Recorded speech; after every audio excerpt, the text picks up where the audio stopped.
আসসালামু আলাইকুম everyone, welcome back to my channel. আজকে আমি আপনাদের তৈরি করে দেখাবো পাকা আম দিয়ে তৈরি কুলফি রেসিপি। এর নাম হচ্ছে ম্যাঙ্গো স্টাফড কুলফি। অল্প কিছু উপকরণে এবং খুব সহজেই বাসায় আপনারা এই ম্যাঙ্গো স্টাফড কুলফিটি তৈরি করে নিতে পারেন। তাহলে চলুন শুরু করা যাক। প্রথমেই চুলায় একটি হাঁড়িতে আমরা নিয়ে নিব প্রায় 4 কাপ পরিমাণ লিকুইড দুধ। এখন এর মধ্যে দিয়ে দিব প্রায় 2 টেবিল চামচের মতো গুঁড়ো দুধ এবং 4 টেবিল চামচের মতো চিনি।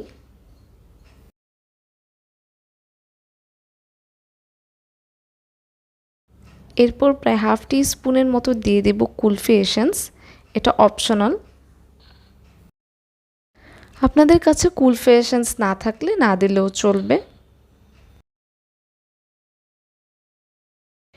এখন আমরা দুধটাকে ভালো করে জাল করে নিব। দুধটাকে জাল করে প্রায় 4 কাপ দুধকে আমরা 2 কাপ করে নেব।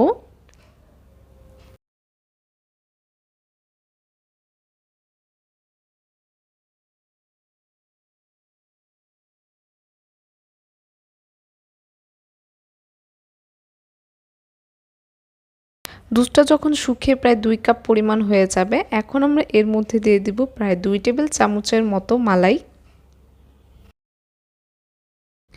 মালাই দিয়ে কিছুক্ষণ আমরা এই দুধটাকে ভালোভাবে জাল করে নেব।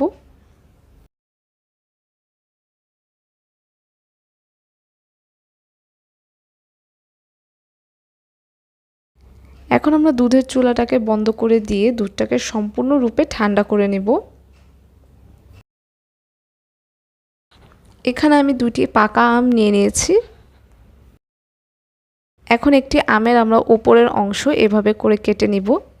এই অংশটা ফেলে দেওয়া যাবে না, এটা পরবর্তীতে ব্যবহার করা হবে।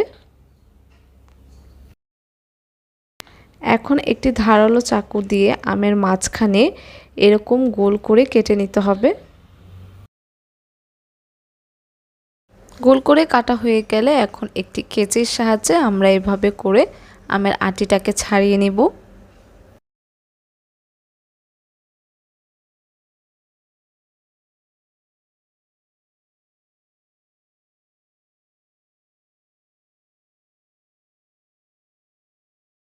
আটিতে থাকা এক্সট্রা আমগুলো আমরা একটা চাকুর সাথে ছাড়িয়ে কেটে নেওয়া আমের ভিতর দিয়ে দিব।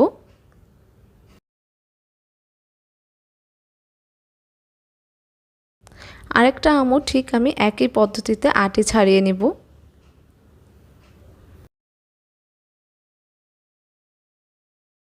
ঠিক একইভাবে চাকু দিয়ে গোল করে কেটে নিয়ে একটি কেচির সাহায্যে আটিটাকে ছাড়িয়ে নেব।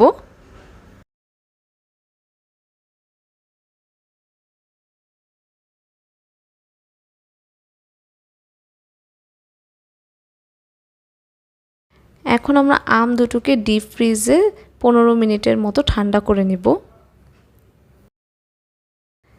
আগে থেকে তৈরি করে নেওয়া ঘন দুধটাও এখানে আমার ঠান্ডা হয়ে গিয়েছে। দুধটাকে এখানে আমি একটি জগে ঢেলে নিচ্ছি। 15 মিনিট পর আমগুলোকে আমি ডিপ ফ্রিজ থেকে বের করে নিয়েছি। এখন আমের ভিতর দিয়ে দিব আমরা রেডি করে নেওয়া দুধটা। কেটে নেওয়া অংশটা দিয়ে আমটাকে ঢেকে এখন আমরা আমটাকে ডিপ ফ্রিজে রেখে দেব প্রায় 6 থেকে 7 ঘন্টার জন্য। এখানে আমার কিছু দুধ রয়ে গিয়েছে, এখন আমরা এটাকে একটি স্টিলের গ্লাসে ঢেলে নিচ্ছি। দুধটা ঢেলে নেওয়া হয়ে গেলে এখন আমরা এটাকে অ্যালুমিনিয়াম ফয়েল দিয়ে পেঁচিয়ে এর মধ্যে 3টা কাঠি বসিয়ে দিচ্ছি। এটাকেও আমরা ডিপ ফ্রিজে প্রায় 6 থেকে 7 ঘন্টার মতো রেখে দিব। এখন কুলফিগুলো জমে গিয়েছে।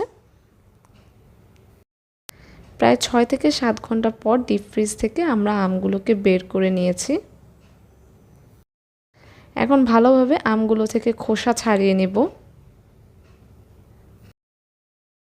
আমগুলো ছিঁড়া হয়ে গেলে এখন একটি ধারালো চাকুর সাহায্যে আমরা আমগুলোকে এভাবে গোল করে কেটে নেব।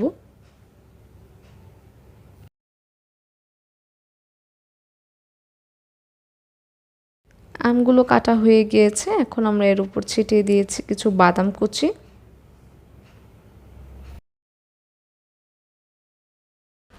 এখন আমরা আরেকটা আমও এভাবে করে গোল করে কেটে নিব। এরপর কিছু বাদাম কুচি ছিটিয়ে দিব এর উপরে। এখন একটি মালাই কুলফি আমি আপনাদেরকে একটু কেটে দেখাচ্ছি।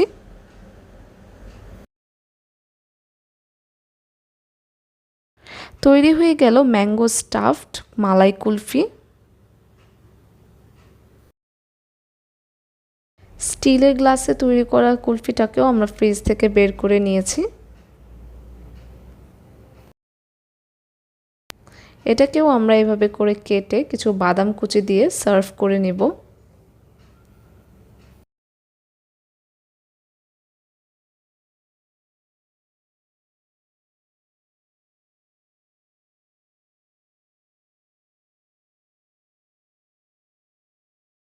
এই আমের সিজনে আপনারা অবশ্যই আমার আজকের রেসিপিটি ট্রাই করে দেখবেন।